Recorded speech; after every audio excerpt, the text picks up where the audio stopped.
Hi everyone, how are you? Are you enjoying yourself? Me too. I am Pinar Demirdag. I am the co-founder and CEO of Cuebric. My background is in arts. I'm a lifelong creator. Before co-founding Cuebric, I had a design agency for 13 years, 15 years in Europe, and I had an AI production company in the United States. Before I start giving you a demo, I wanted to give you some background about why we have invented Cuebric and how.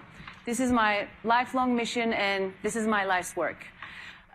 Together with my husband, my late husband, Gary Kepke, and I, we were one of the first people to do generative AI visual effects for a feature film in 2020. If you take into account that every day in AI research accounts for a year, it can be compared as like at the time where dinosaurs were gracing the face of Earth. We were also, to my knowledge, credited as the first people to do generative AI commercial in 2021. And my background as a creative artist has always been to create two-dimensional worlds. You know, we all know the difference between two-dimension and three-dimension, right? Three-dimension is games, where you can move in any way in a three-dimensional simulation of the real world, and two-dimension is basically every picture in our iPhone. So when I was a creative, it was very frustrating for me that I could never build three-dimensional environments on my own because I found game engines very complicated and I never had access to six-figure budgets. So Cuebric is born out of a necessity for myself and our teams and many other creatives that are required to create three-dimensional environments, but they either lack budget or they lack the skills to learn a three-dimensional engine. The tool that I will be demoing you today, Cuebric, is a multi-model SaaS platform that brings several different AIs together under one user-friendly roof to accelerate and make affordable, accessible, and cinematic the three-dimensional environments. We developed Cuebric at XR Studios Hollywood in the summer of 2022. Our friends were lamenting about the high cost of environment production building, how it is like hard and like the numbers are very big. Let me give you some statistics. If you're in production, of course you will know, but for a healthy budget picture or TV show, every environment building, if you're doing it in three-dimensional game engines, start costing from $150,000 a scene. If you take into account that there are 30 to 60 environments in a picture, it gives you the fact that you can start saving in the high six figures and low seven figures per picture if you were to adopt an easy game engine solution. And of course, like the rising demand in immersive, extraordinary content with the constantly shrinking budgets in motion picture demanded a new paradigm shift in the industry. We have been very lucky. We announced the product. We are in version 1. We are in beta. We're in the market since January. We have seen great adoption and even more incredible interest that has made us validate that we were on the right track. And ever since January, we have welcomed several technical partners, Row, which is they are one of the world's greatest LED wall manufacturers, Disguise, Pixera, Assimilate, VizRT. These are industry standard media servers. What is a media server? It's like, in layman terms, a camera tracking software. And I would like to show you what exactly Cuebric does with a sample, and then I will be giving you the demo. Let's watch this first.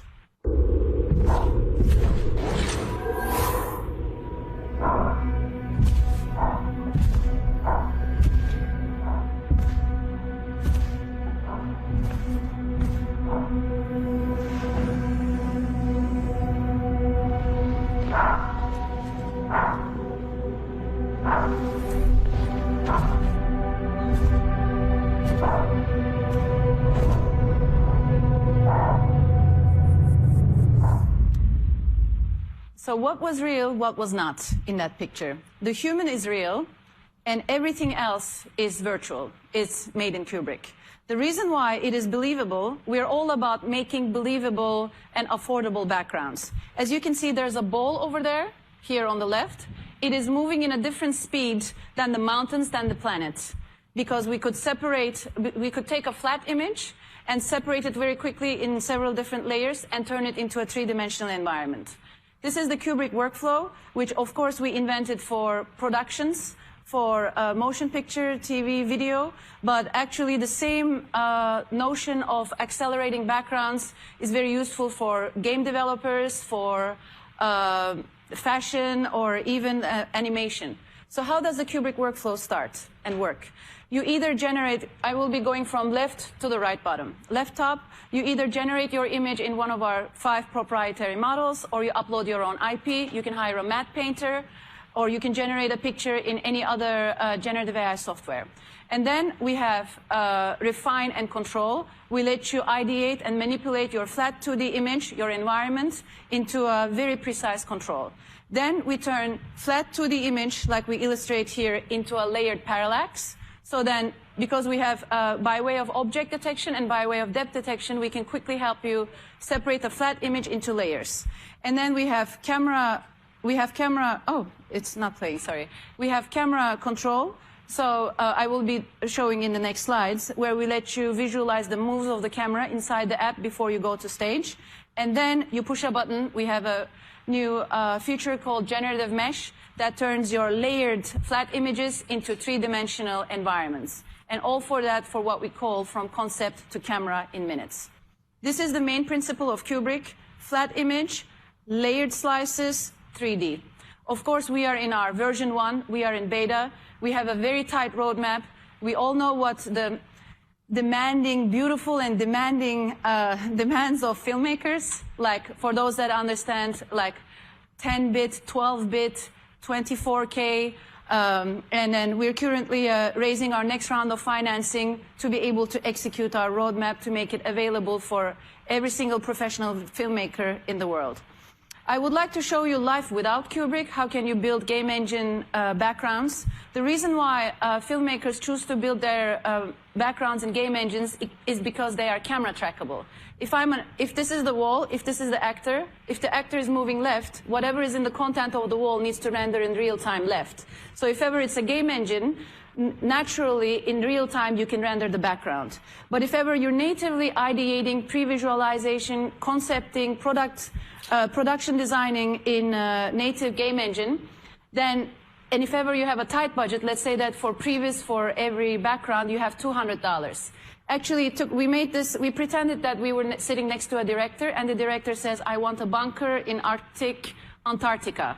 And if ever you have $200 and you don't know how to model in 3D, you spend it in game assets and you only have version 1. I'm a creator. It's never version 1. It's version 11, then you start talking. It's version 37, and the director is like, yeah, go back and do it again. And it actually ends up being version 57 or 101.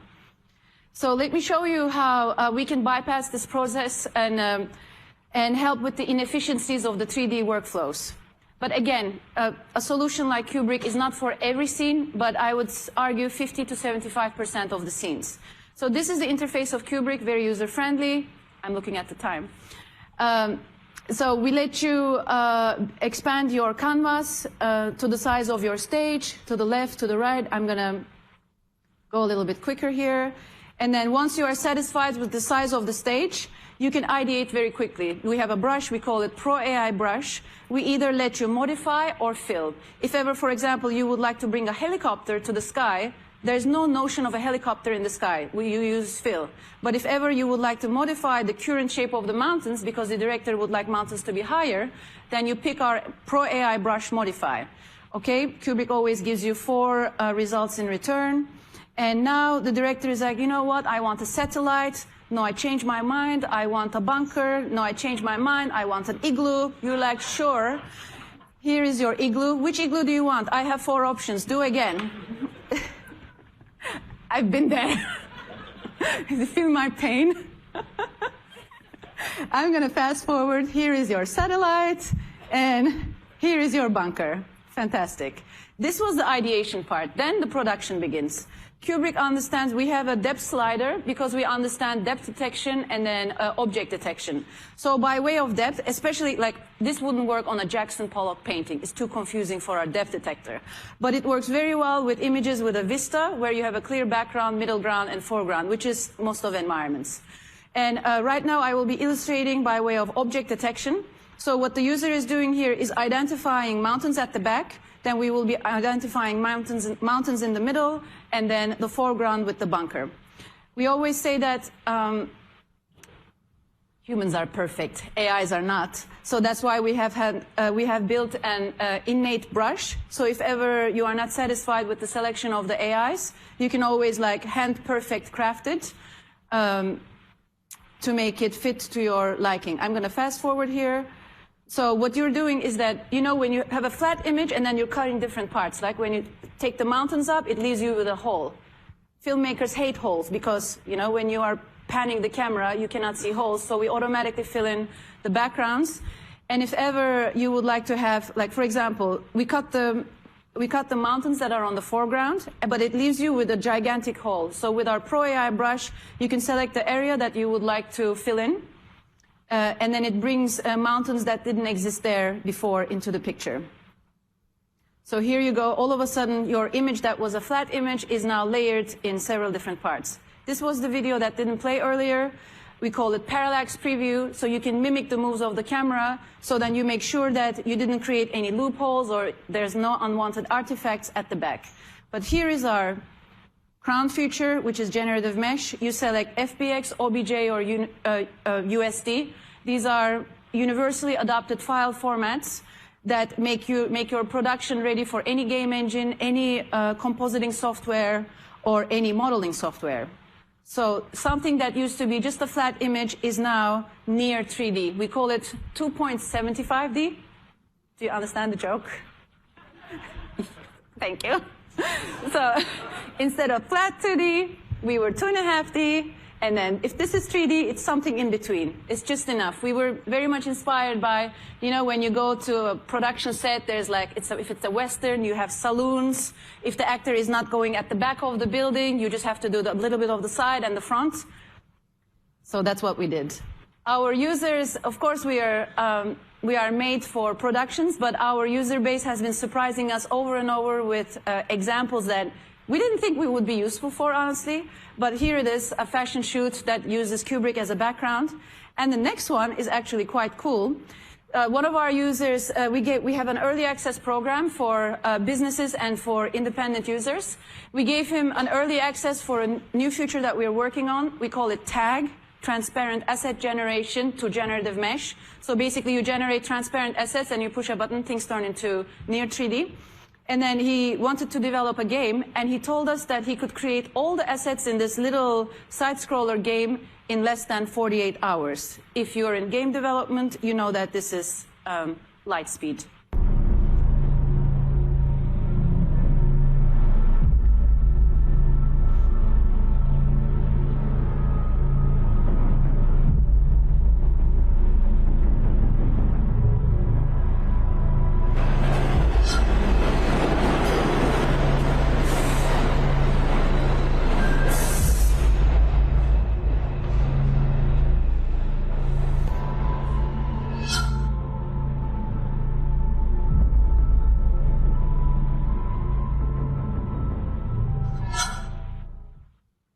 From the subway station to the train, from boxes to crates, scaffoldings, everything except the main character was made in Cuebric. Here is another sample. You know, for filmmakers, it's never about doing something extraordinary. It's about doing something so sensitive and so discreet that you trick the eye of the audience as if your actor was there.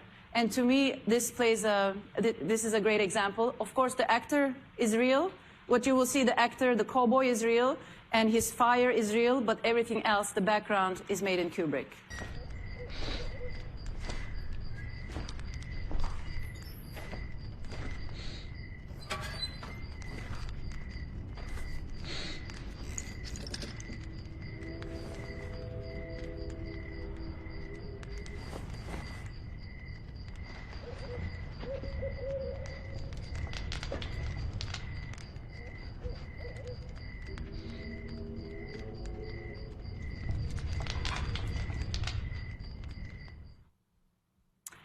Now we will play a little game.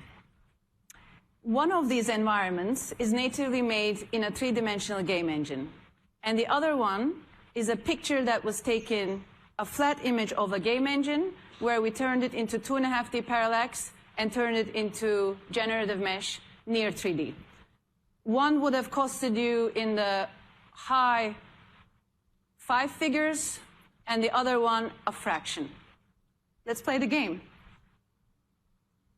How many of you think that the game engine one is on the left? 1, 2. Okay, less than half. How many of you think that the natively game engine built one is on the right? An equal amount.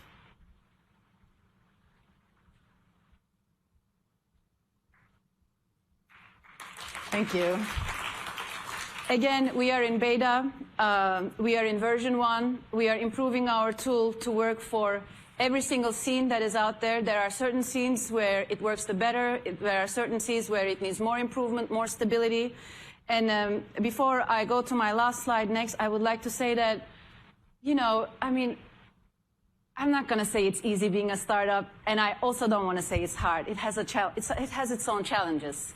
But if ever you are awarded by one of the most prestigious awards of your industry, your team gets very, very, very fired up. So this year, together with our partners, Disguise, we were awarded by Hollywood Professionals Association's Engineering Excellence Award for this technology.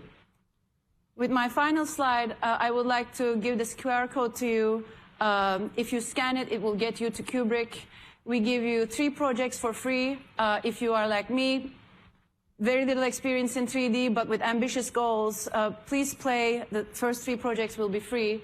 And we also are finalizing an early access program for a select amount of partners, where we will be giving a tight feedback loop, documentation, and support. Thank you so much for being here, and we can't wait to welcome you to our journey. Thank you.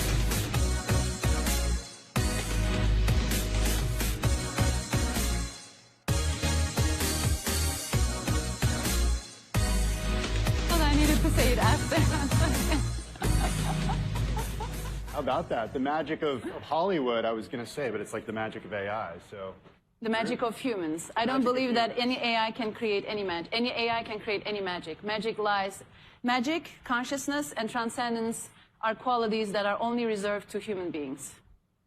Okay. I'm so serious about that. I love it. I love it.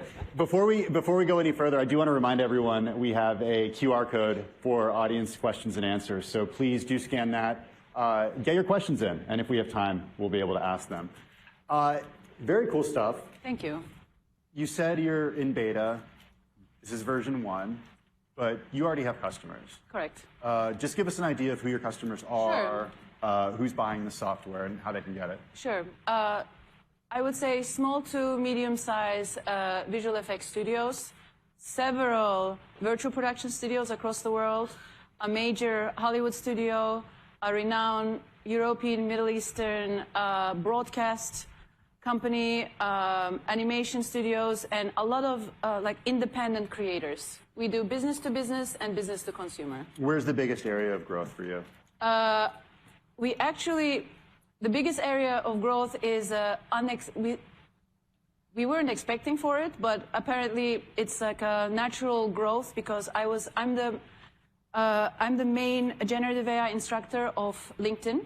So I put my heart and soul in educating people for like conscious adoption of AI, not like blindfolded and be like, give me my AI, more like, what is the from the brain? What is it like? What is the role of humans? What is the role of machines? And we have been We've been very lucky to sign an exclusive deal with America's largest STEM education network. Since Cuebric is such a tool that simplifies the complex, we signed this agreement to give Cuebric to America's largest STEM education network. So that is a major area of parallel growth. I think when a lot of people think about AI, they see the headlines about OpenAI and raising more than $6 billion at a nearly $160 billion valuation. The magnitude, the scale of the money going into this stuff is just massive. Give us an idea of how much money you've raised, where you are in that journey, and how much you're looking to raise, and what's next. Yes. The first pre-seed was given by me and my late husband, Gary Kepke. We were just so excited because we developed the tool and we hired a PR agent and we were like, here is the tool, is anybody interested? It was useful for us and our friends, and all of a sudden all the studios wrote to us, heart attack. We're like, okay, what do? We developed the tool. We didn't have time, because you know that raising funds is like a full-time job. I didn't have that full-time job time. I needed to develop a tool. And we were lucky, we were blessed to have funds to be able to develop it on our own. And since his passing, since March, I have raised close to $500,000 on my own. And then we're currently in our seed stage, we're raising much more to be able to execute the next phase of our roadmap. $500,000, like, I mean, that's a rounding error, not even a rounding error for some of these companies, for some of these startups that are out there. How have you been able to do this with such little money? Yes, a lot of love. I mean, does love pay the bills? Sure. I believe that we, of course, hire incredible talent across the world. And, of course, when you are bootstrapping, you are also, just like any other international company, you're looking for talent that is not located in the United States. And let's also make the difference that we are not creating foundational models.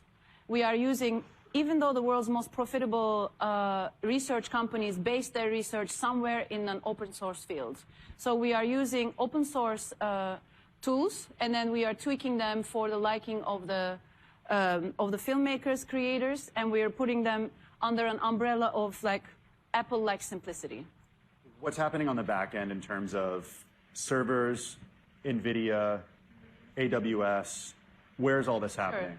Both of them have been incredible partners to us, especially NVIDIA have significantly contributed to making things easy for us financially in our early days of development.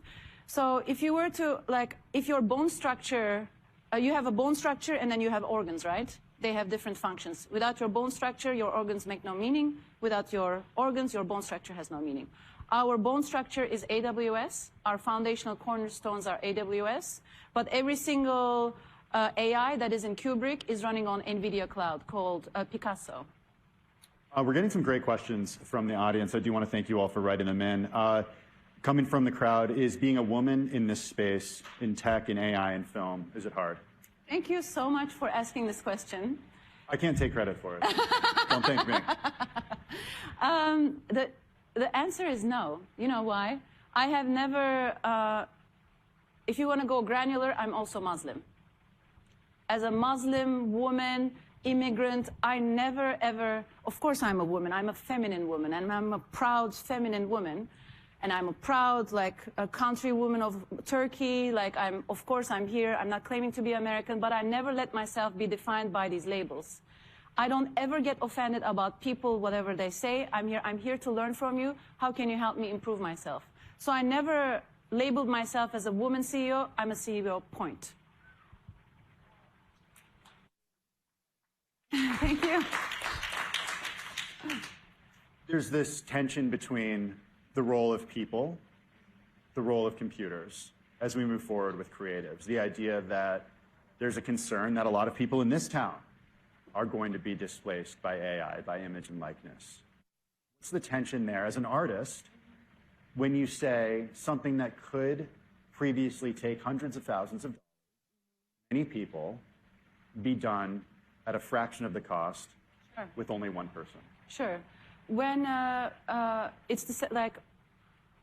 when we do not really understand how technology works, it's very easy for us to make misconceptions. This is going to replace my job. I'm very lucky to be a friend with one of the co-founders of Pixar, Alvy Ray Smith, who told me that in the early days of the foundation of Pixar, all his friends were blaming him that he was letting the computer do the job for him. Whereas he told me that he has never worked this much in his entire life. You know that we do animation digitally right now? I mean, we're going to be doing with the assistance of AI, but let's not forget that we used to do it by hand. What do you think was the demand and desire for extraordinary animation content in 1960s versus today? It's like megalithically improved. So in order to satisfy the quench of the content, either all the lawyers, economists, journalists need to stop doing their job and become visual effects artists, or we have to find another solution.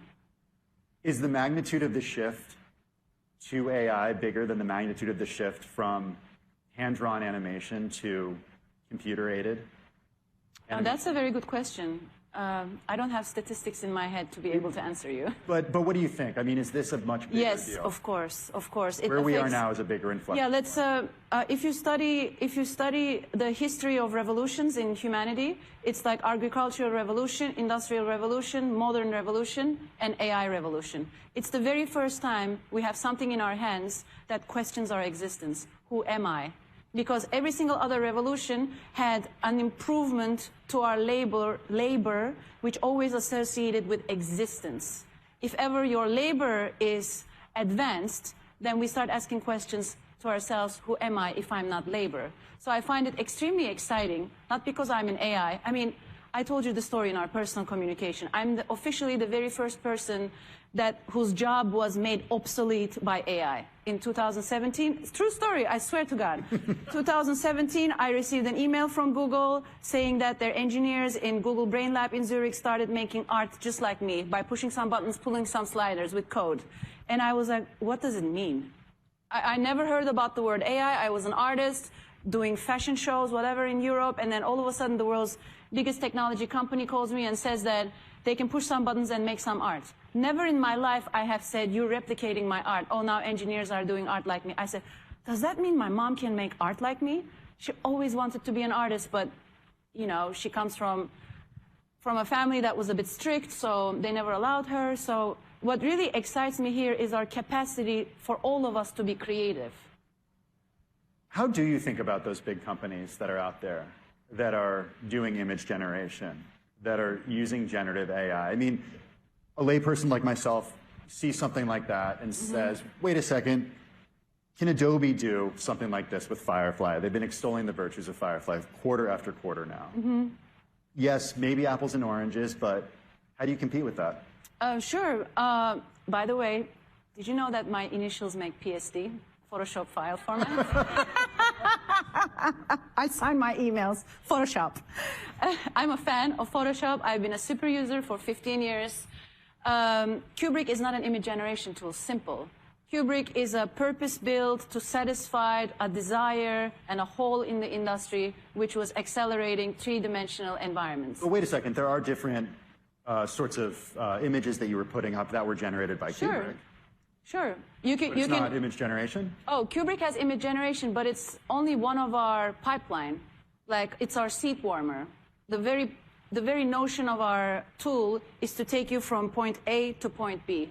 It's not to focus on your seat warmer. Image generation is our seat warmer. It's an option. You can also hire a matte painter, an artist, to draw a design and upload it to Cuebric to turn into three-dimensional environment.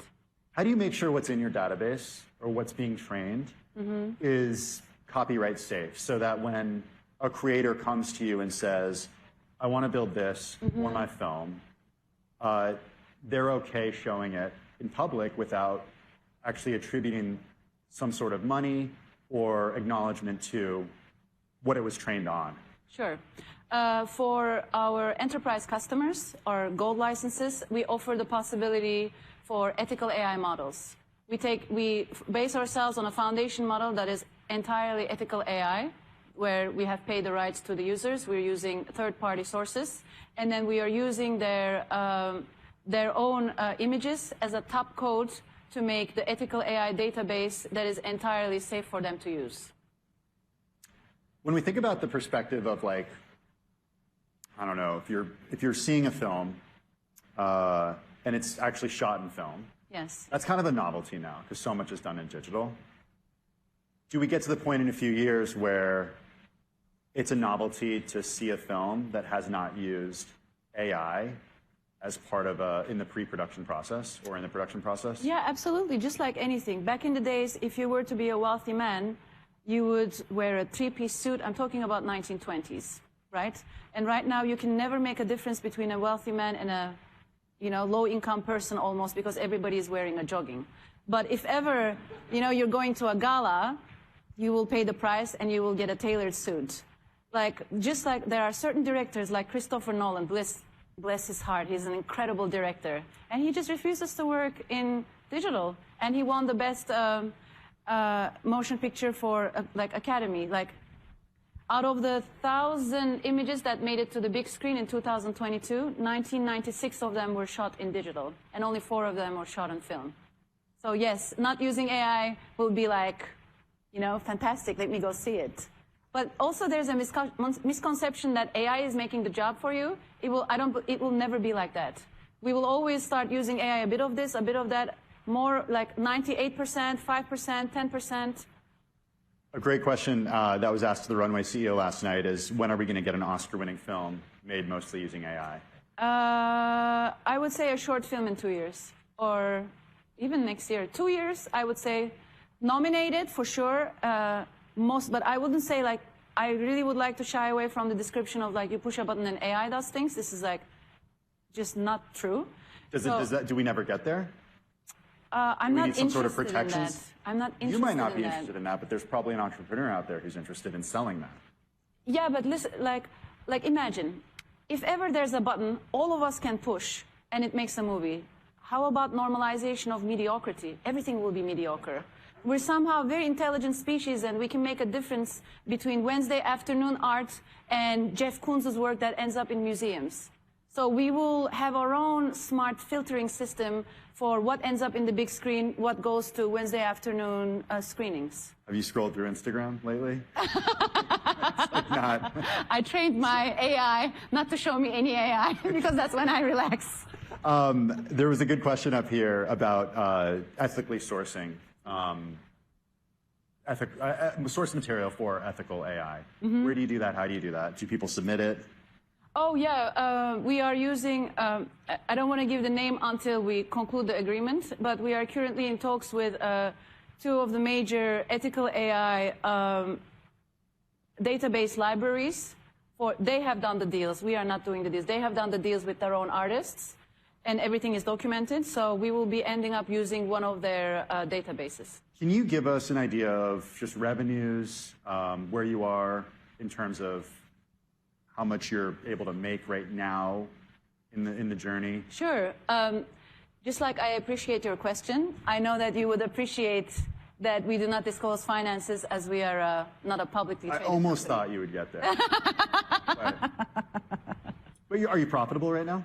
I would not be able to answer that question. It's private information. But you're raising money. We have great adoption, yes, for sure. We have many customers, and we are serving to several different verticals, and we have signed an extraordinary deal with America's largest STEM education network to give it to millions of kids. Yes. Are larger companies sniffing around? I'm not allowed to make a mimic. What about like an exit? You're in an interesting position because you haven't raised a lot of money. You've mostly bootstrapped this. So my typical question to you, had you raised venture funding, would be the exit is either an IPO or being bought by another company. But do you envision the path different? I mean, do you envision yourself staying an independent company for the duration? I have put my heart and soul into this. I know that the right opportunity. Firstly, I'm incredibly selective, incredibly. I would like to do this in a manner that has a lot of integrity. And I know that the right solution for the well-being of Cuebric that will benefit the collective will present itself at the right time. You talked about different subscription models. You have the one that's for business to consumer. Mm-hmm. You have business to business too. Yes. Can you just talk a little bit about the numbers behind that, how much that costs, how you work with different studios? We have 3 different pricing models. One is free for everyone, 3 projects. The other one is $45 a month. If you have yearly commitment, $40 a month. By the way, Cuebric, every single pricing point is unlimited use. We are one of the maybe rare tools that offer you no token system. I'm a creator. Gary was a creator. We hate being limited. We hate the idea of being strapped. And so that's our middle segment. And we have a professional segment. We call it Gold Tier that offers custom solutions like on-prem, ethical AI, and support. We're out of time, but I do want to get one more audience question Please. very briefly. Advice for junior designers and developers who want to get started in this industry.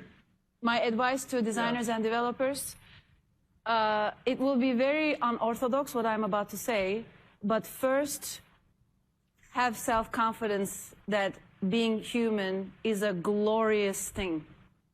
Learn to make the difference between AI, learn to make the difference between a computation and your glory of being a creative, out-of-the-box thinker, pattern breaker.